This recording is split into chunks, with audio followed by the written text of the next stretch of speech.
അന്തിക്കാട് വടക്കേക്കര ശ്രീ മഹാവിഷ്ണു ക്ഷേത്രത്തോടനുബന്ധിച്ച് പുരസ്കാര സമർപ്പണം നടത്തി. Cochin Devaswom board deputy commissioner Sunil Kartha യോഗം ഉദ്ഘാടനം ചെയ്തു. അന്തിക്കാട് എന്ന ഈ ഭൂമിയിലെ അന്തിക്കാട് എന്ന പ്രദേശത്ത് വളരെയധികം ഐശ്വര്യം പ്രദാനം ചെയ്യുന്ന അന്തിക്കാട് വടക്കേക്കര മഹാവിഷ്ണു ക്ഷേത്രത്തിലെ ഉത്സവ തിമർപ്പിലെ വളരെയധികം സന്തോഷത്തിലാണ് ഇന്നിവിടെ എത്തിയിരിക്കുന്ന എല്ലാ ഭക്തജനങ്ങളും. ഭാരതീയ സംസ്കൃതിയെ തലമുറകൾക്ക് പകർന്നു നൽകുന്ന ചൈതന്യ കേന്ദ്രങ്ങളാണ് ക്ഷേത്രങ്ങൾ. ക്ഷേത്രത്തെ ത്രാണം ചെയ്യുന്നതാണ് ക്ഷേത്രങ്ങൾ. അതായത് നമ്മുടെ മനസ്സിലെ ആദികള്, ഭയങ്ങള് തുടങ്ങി വരുമ്പോൾ നമ്മൾ സ്വാഭാവികമായിട്ടും നമ്മൾ ക്ഷേത്ര ദർശനം നടത്തുന്നു.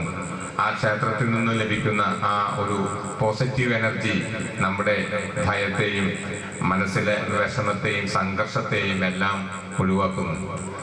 ഈ ക്ഷേത്ര ദർശനം കൊണ്ട് നമ്മൾ ലക്ഷ്യമിടുന്നത് നമ്മുടെ ആത്മീയ ചൈതന്യത്തെ, അവനവന്റെ ആത്മീയ ചൈതന്യത്തെ ഉയർത്തുക എന്നത് മാത്രമല്ല, അത് സമൂഹത്തിന്റെ നന്മയ്ക്ക്, അതായത് ഒരു ക്ഷേത്രം ആഘോഷ കമ്മിറ്റി പ്രസിഡന്റ് അന്തിക്കാട് പത്മനാഭൻ അധ്യക്ഷത വഹിച്ചു.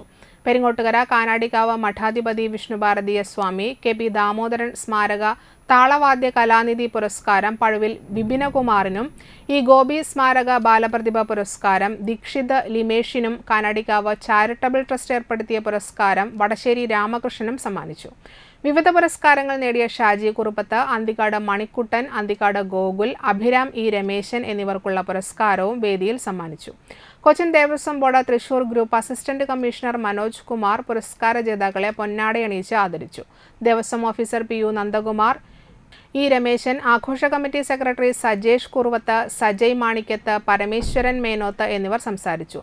തുടർന്ന് ചെത്തി മന്ദാരം സംഘത്തിന്റെ തിരുവാതിര കളിയും ഹീര ശ്രീനാഥ് അവതരിപ്പിച്ച സംഗീത കച്ചേരിയും അരങ്ങേറി.